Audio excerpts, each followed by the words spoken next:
Seorang kakak tewas dianiaya adik kandungnya dengan palu di Kelapa Gading, Jakarta Utara. Diduga pelaku aniaya korban lantaran cemburu akibat orang tua pilih kasih.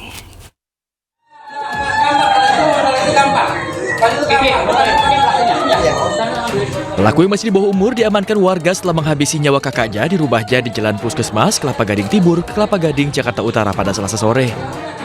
Petugas dibantu warga mengevakuasi korban Muhammad Amar Robani, 22 tahun yang mengalami luka parah di kepala karena dipukul palu oleh adiknya yang masih berusia 15 tahun. Sempat dilarikan ke rumah sakit Gading Pluit, namun nyawa korban tidak dapat diselamatkan. Saat kejadian, warga mendengar teriakan minta tolong dari dalam rumah. Saya kebetulan lagi di rumah, ibunya itu keluar, teriak minta tolong. Lah, saya ngelihat ke situ, tahu-tahu anaknya udah tergeletak, kakaknya. Itu udah berdarah semua itu. Di mana bang? Di berdarah emang di kepala? Di dalam, ya kepalanya. Polisi menggelar olah TKP dan memasang garis polisi di lokasi kejadian.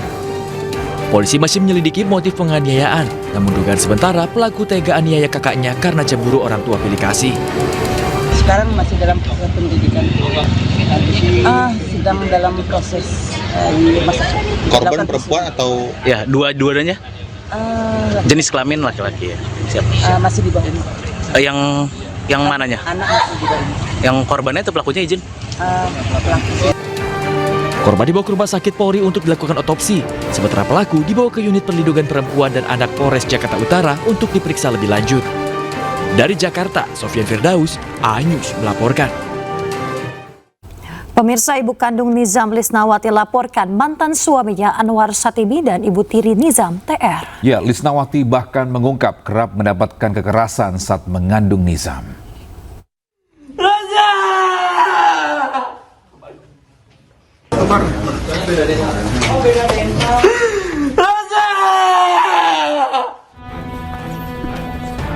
Sambil meneteskan air mata, Lisnawati mengaku sudah 4 tahun tidak bisa bertemu Nizam karena dibatasi mantan suaminya.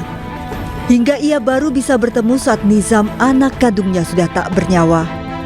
Didampingi tim kuasa hukumnya, Lisnawati, ibu kandung Nizam Syafei, melaporkan mantan suaminya Anwar Satibi atas dugaan penelantaran korban.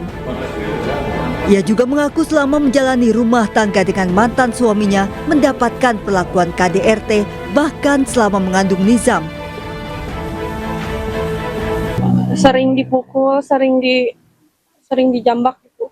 Termasuk sama almarhum tidak Bu waktu itu? Enggak, kan masih bayi juga. Masih bayi. Waktu dalam kandungan juga, udahlah kamu meninggal sama anak saya, bari bawa motornya diabrut-abrutin gitu.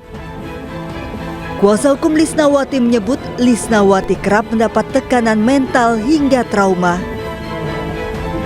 dan seperti apa KDRT-nya yang rambutnya diapain? Dipotong pakai golok. Dipotong pakai golok. Iya, rambutnya dipotong pakai golok. Terus yang lain-lainnya lah, kan hal-hal yang lain-lainnya. Artinya bahwa akhirnya klien kami menderita trauma. Tak hanya mantan suaminya Anwar Satibi yang dilaporkan, Lisnawati juga melaporkan ibu tiri korban atas dugaan pembunuhan berencana.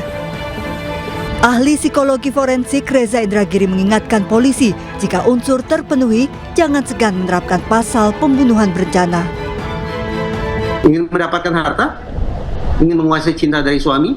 Atau apa? Kalau target, insentif, sumber daya, dan resiko dipastikan tersedia di kepala si pelaku, maka sekali lagi, kepolisian jangan ragu-ragu menggunakan pasal pembunuhan berencana terhadap pelaku.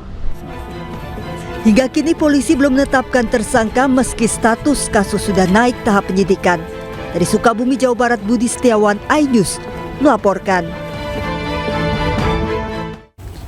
Proyek pekerjaan jaringan pipa di Penjaringan, Jakarta Utara memakan korban pengendara motor. Pengendara terjatuh saat berupaya melintasi jalan sempit di pinggir jalan, di mana akses jalan tertutup karena lubang galian tersebut.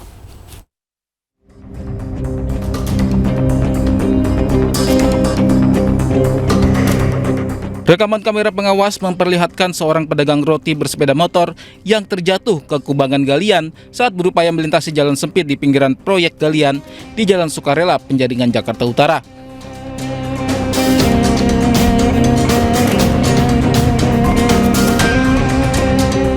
Di kejadian lainnya, Pak Sutri yang sedang berkendara motor juga terjatuh ke dalam kubangan 1 meter karena memaksa lewati pinggiran kubangan. Diduga pemotor kehilangan keseimbangan. Jalan di proyek galian perpipaan ini sebenarnya ditutup sementara. Namun sejumlah pemotor tetap nekat melintas, memanfaatkan jalan sempit pinggir galian meski risiko terjatuh cukup tinggi. Pengendara beralasan terlalu jauh jika harus memutar menggunakan jalur alternatif.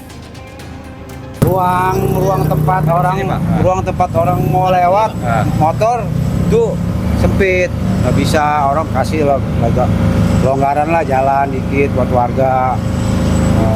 Itu warga emang sempit, adanya sempit. Iya, jadi warga nggak bisa masih memutar, jangan jauh. Di sini sehari ini ada berapa pemotor yang kecebur? Dua motor sih, tapi yang keduanya saya nggak tahu, nggak ngelihat. Yang keduanya saya nggak ngelihat keceburnya. Tapi ada juga. Nah ada kan suami istri tuh yang rumahnya yang pintu biru itu tuh. Oh, itu suami istri. Iya. Pasca kejadian, pihak proyek menutup lubang galian agar tak lagi makan korban. Pengendara pun harus menggunakan jalur alternatif. Dari Jakarta, Sofyan Firdaus, iNews melaporkan. Pemirsa, seorang pengacara di Tangerang, Banten menjadi korban penusukan oleh penagih hutang. Ya, korban pun terpaksa dilarikan ke rumah sakit sementara polisi masih buru para pelaku.